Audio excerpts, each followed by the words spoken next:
राम जी ने नल नील को बुलाया कि तुम्हारे पास में कोई ऐसी विद्या है। वो विद्या तुम्हें श्राप लगा था, क्योंकि तुम संतों के सामान को पानी में फेंक देते थे, वो डूब जाता था, तो संतों ने कह दिया जो भी चीज फेंकेंगे वो तैर जाएगा। कभी कभी श्राप भी दुआ का काम कर जाता है, श्राप भी आशीर्वाद का काम कर जाता है। आप में से कितनी माताएं बैठी होंगी, आप में से कितनी बहुएं बैठी होंगी, और आप में से कितने लोग आस्था चैनल पर कथा सुन रहे होंगे, फेसबुक यूट्यूब पर कथा सुन रहे होंगे, जिनके घर के माँ बाप उनको गाली बके होंगे।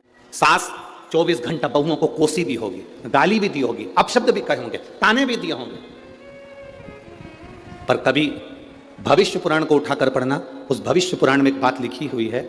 आप अगर गीता प्रेस गोरखपुर की भविष्य पुराण पढ़ेंगे तो उसके 36वें नंबर के पृष्ठ को आप पढ़ सकते हो।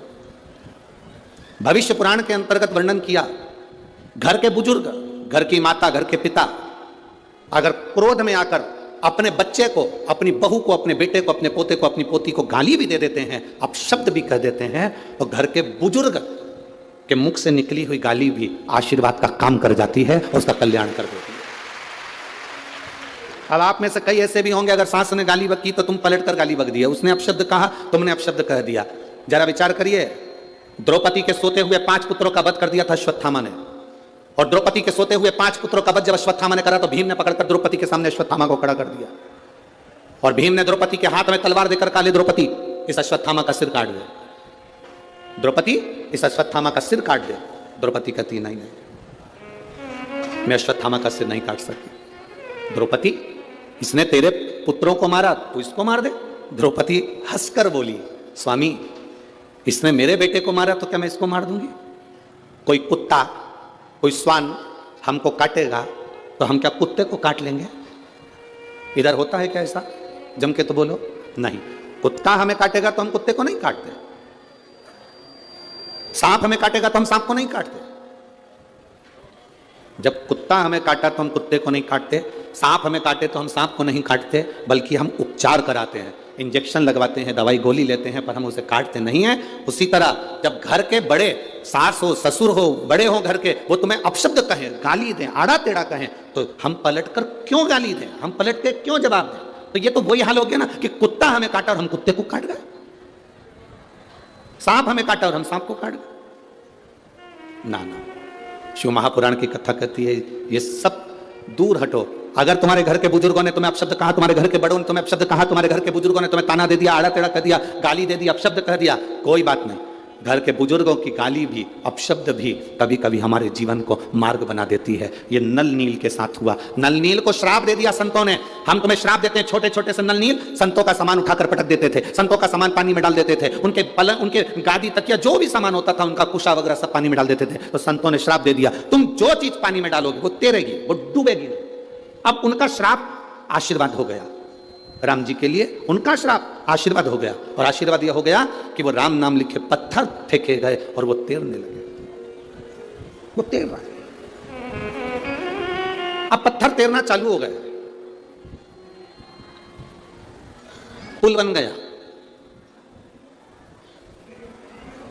जब अपने गांव का पुल इतनी जल्दी नहीं बनता, जरा विचार करो रे, जरा विचार करना, अपने शहर का पुल इतनी जल्दी नहीं बनता। लोग मंच पर आकर माइक पकड़ पकड़ कर जरूर कह देते हैं, तो किसी ने कहा नेताजी ये वाला पुल बना दो, बस बन जाएगा। नेताजी ये पुल बना दो, बन जाएगा। नेताजी ये पुल बना दो, बन जाएगा।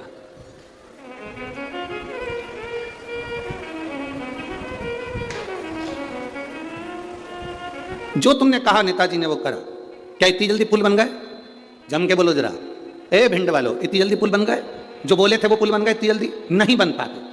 राम जी का पुल इतनी जल्दी कैसे बन सकता? पत्थर तैरना चालू करे, पुल बनना चालू हुआ, इतने में रावण को सूचना पहुंच गई। रावण के पास सूचना। शंकर क्या करते हैं जरा वो देखिएगा, शिव क्या करते हैं वो समझिएगा। रावण के पास सूचना गई, और जैसे ही रावण के पास सूचना पहुंची, रावण ने सूचना पाते से उसी समय पर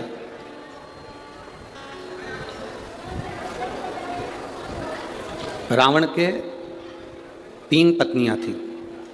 कितनी पत्नी थी? 3। 3 पत्नी से 7 लड़के थे।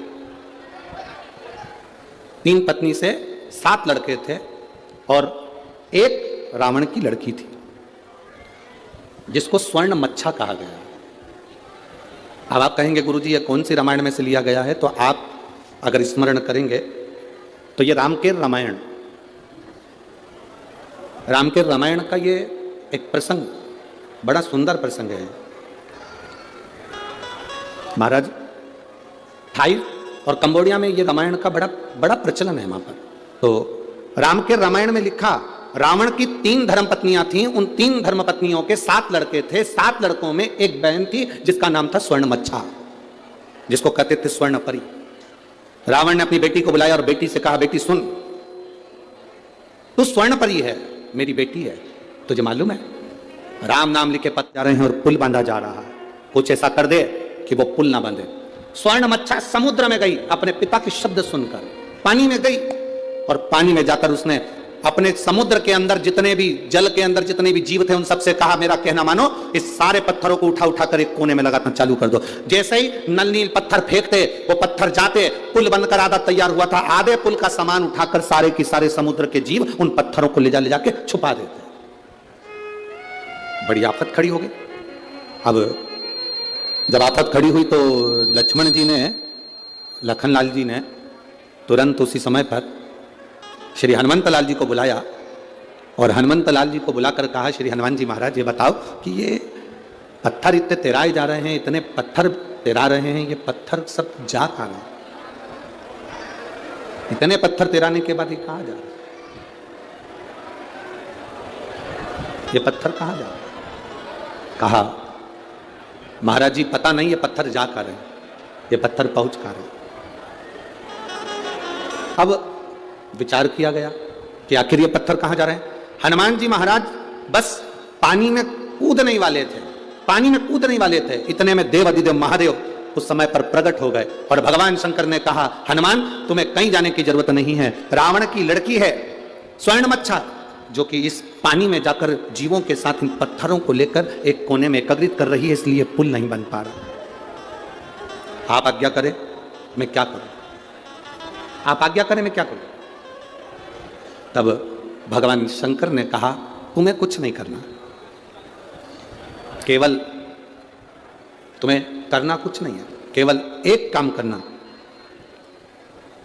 अपनी जो गदा है उसको जल में छुआ देना, केवल जल में छुआ दो। हनुमान जी की गदा का नाम क्या था? जल्दी बोलो, जल्दी सब मिलकर बोलो जल्दी से। भाई अपन कहते हैं कि राम जी के हाथ में धनुष था, अर्जुन के हाथ में धनुष था, परशुराम जी के हाथ में फरसा था, सब शस्त्र का नाम है। तो हनुमान जी के हाथ में जो गदा थी उसका नाम क्या था? उस गदा में ऐसा क्या था जो हनुमान जी के हाथ में थी? हनुमान जी के हाथ में जो गदा थी उस गदा का नाम क्या था? उसका नाम था कुमोदकी। कौन सी गदा थी वो? जम के बोलो जरा, सबको याद होना चाहिए। कभी कोई प्रश्न करे तो आपके जीवन में वो उत्तर आपके सामने हो। कुमोदकी उस गदा का नाम था जो हनुमान जी के हाथ में थी, उसको कुबेर ने दिया था हनुमान जी, शिव जी के कहने पर। आप केवल उस गदा का स्पर्श समुद्र के जल में कराओगे और स्वर्ण मच्छा उस समय पर जैसे ही आपके सामने आकर खड़ी होगी तब आपको कहीं जाने की जरूरत नहीं। उस समय पर स्वर्ण मच्छा से आप निवेदन करोगे और अपने पिता के बारे में आप समझाओगे, स्वर्ण मच्छा आपके उन पत्थरों को छोड़ देगी। शिव क्या करते हैं? देवाधिदेव महादेव क्या करते हैं? शंकर क्या करते हैं? शिव महापुराण की कथा कहती है, जब जब जीव अटकता है, जब जब जीव परेशान होता है, जब जब जीव कहीं भटक जाता है, तब तुमने जो 1 लोटा जल महादेव को समर्पित किया है वो जल तुम्हारे सामने मार्ग दिखाने के लिए आ जाता है। वो 1 लोटा जल तुम्हारे सम्मुख में आ जाता है, वो 1 लोटा जल तुम्हारे जीवन का सुख प्रदान कर देता है।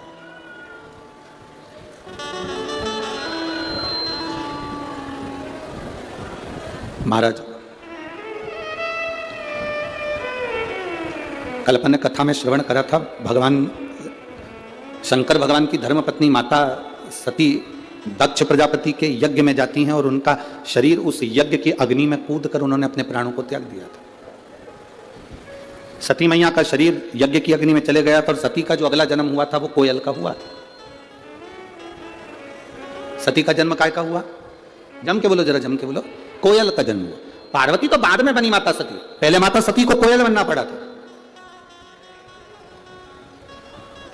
और कोयल बनकर माता सती घूमती रही, भ्रमण करती रही, भ्रमण करती रही।